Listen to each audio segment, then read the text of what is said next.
Hello, thanks for being here again today. If it's your first time here, a warm welcome to you. Today, I'm going to talk about whether or not your spiritual practice can reach a point where it doesn't work. What happens when my spiritual practice isn't working? Well, first off, I want to say if you have any kind of spiritual practice at all, any kind, and you're actually doing it, then it's working. I want to talk to you about your expectations. You may have false or expectations that are just unrealistic. That's the word I want. Maybe you have unrealistic expectations. How do you know if your spiritual practice is working?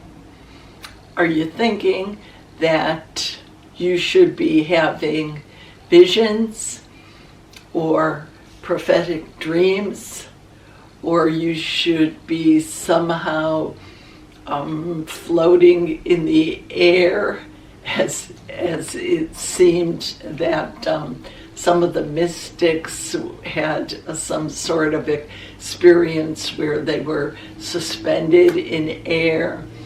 Are you expecting to just have your personality revised and you're just perfect now and you never make mistakes anymore? You know, sometimes people expect to hear the voice of God audibly. And then when those things, those kinds of things that we imagine should be happening, don't happen, maybe we think, this isn't working for me. Those are unrealistic expectations.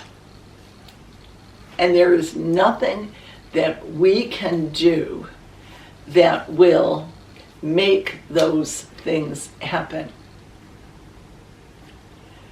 Not authentic experiences. Authentic spirituality comes from the divine one being within us. It comes from the Christ consciousness, the higher consciousness shining through. It does not come from something that we do. All of our spiritual practice, the purpose of it is making space for grace. And by grace, I mean Spirit's action upon us. Sitting in meditation, trying to be in the mindful, in the present moment, praying, going out into nature and being silent in the wonder of the natural environment. All of those things are making space for grace. Grace is what changes us. Enlightenment, I like Eckhart Tolle's definition of enlightenment. He says that enlightenment is our natural state of being in unity with the Divine One. Being in unity with the divine. So any practice that you're doing where you're seeking stillness, spending some time in silence, opening your heart a bit for love, asking the Holy One for help, Any of those things are always working. If our expectation is that what spiritual practice is making space for grace and spending time in silence and stillness and opening our heart to the divine, the higher consciousness, and we're doing those things, then we've got it. You've got spiritual practice. That's what it is, and it's working. So I just want to encourage you to continue whatever it is your practice is, and if you see some other practice that seems to appeal to you and like you'd like to try it, go ahead and see if that also enhances your openness. The rest of your expectations, stop worrying about them and just trust the wisdom of this higher intelligence to take care of the matter and to bring you to the place where you should be. All of the mystics and the spiritual teachers, the gurus of this world, I guess you could call them, all have the concept that the highest of high, the highest consciousness in the world that Christians call God and others might call higher power or higher consciousness. Whatever you name this highest of high, that there can be, is love. That it is love that makes the world go round.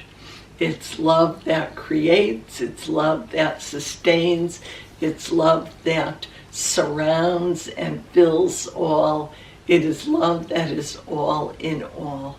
So you can trust that your spiritual practice is not in vain. Don't get discouraged. Keep at it. The changes that come, and they come gradually, and others may notice them in you. Your light may begin to shine before you even realize it. So, some people ask me, and I'll end with this, does this mean I shouldn't do the things that I did before, like studying my scriptures and going to conferences and saying prayers that I find in books or using affirmations or any of those things? And my take is there is no reason for you to stop any of those things unless they no longer serve you, unless they are no longer helpful to you. The greatest of religious mystics in all of the religions continue to pray, they continue to fulfill whatever the ceremonies and rituals of their religion are. They definitely continue to study and read their scriptures. So I would say there's every reason for you to continue everything you've been taught to do and add on these additional personal spiritual practices. Well, that's it for today. I hope maybe something I said encouraged you.